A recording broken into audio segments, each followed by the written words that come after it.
Всем привет! Друзья мои, мира вам и крепкого здоровья! Сегодня у нас варенье из малины. Пользы миллион. Обязательно готовьте. Поехали! Друзья мои, варенье готовят в посуде алюминиевой, из нержавеющей стали или с антипригарным покрытием. Вот здесь у меня 2,5 килограмма малины, которую я промыла, и вода с нее вся сошла. На дно посуды высыпала килограмм малины и засыпаю 1 килограммом сахара. Далее слой малины и засыпаем сахаром. Следом еще слой малины и засыпаем сахаром.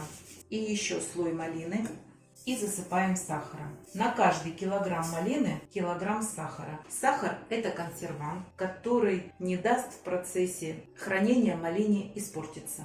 Банки я подготовила, я их обязательно стерилизую, они должны быть внутри сухими. А крышки кипячу в течение 2-3 минут, выкладываю на бумажное полотенце, крышки также должны быть сухими.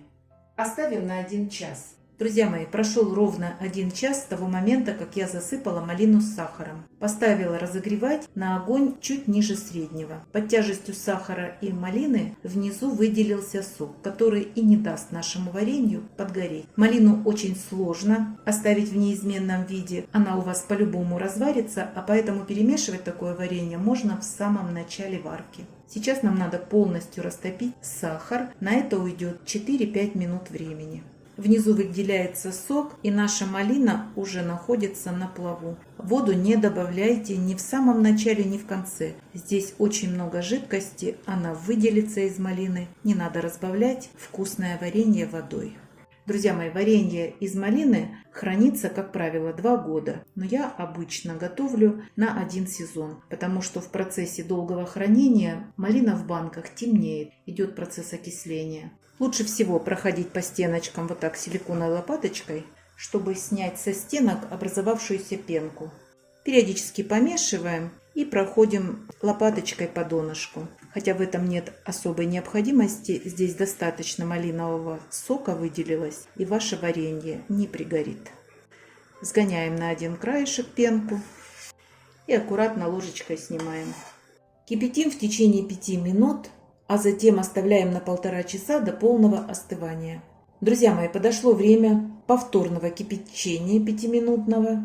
На огне чуть выше среднего разогреваем варенье. Вот варенье мое закипает. Для чего я готовлю с двойным 5-минутным кипячением, чтобы сироп стал гуще. Во время остывания частично испаряется жидкость, и сироп становится более густой и такой тянучий. Сейчас я варенье перемешаю. Обязательно пройдитесь по донышку, потому что во время остывания ягоды могли опуститься на дно, и сейчас они у вас подгорят. Пенка образовывается, будем ее снимать. С момента закипания варю варенье в течение 5 минут. Как только варенье сварилось, переносим его на стол и разливаем горячим в заранее стерилизованные баночки и подготовила стерилизованные крышки. Крышки я кипячу в течение 5 минут.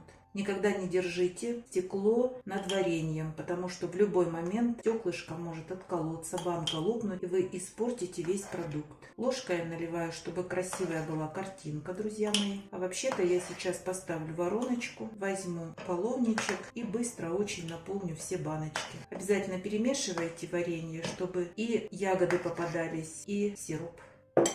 Наливаем под самое горлышко, сразу вытираем салфеткой. И закручиваем. Сразу не торопитесь закрывать, а попробуйте найти резьбу, чтобы ваша баночка закрылась четко. Все. Обязательно горячим вытираем и переворачиваем на крышку до полного остывания. Закрывать ничем укупоренные банки не надо. Вот такое красивое, вкусное и полезное варенье получается. Продолжу без вас, а вы, друзья, не забывайте подписываться на наш с Петровичем канал. Пока-пока!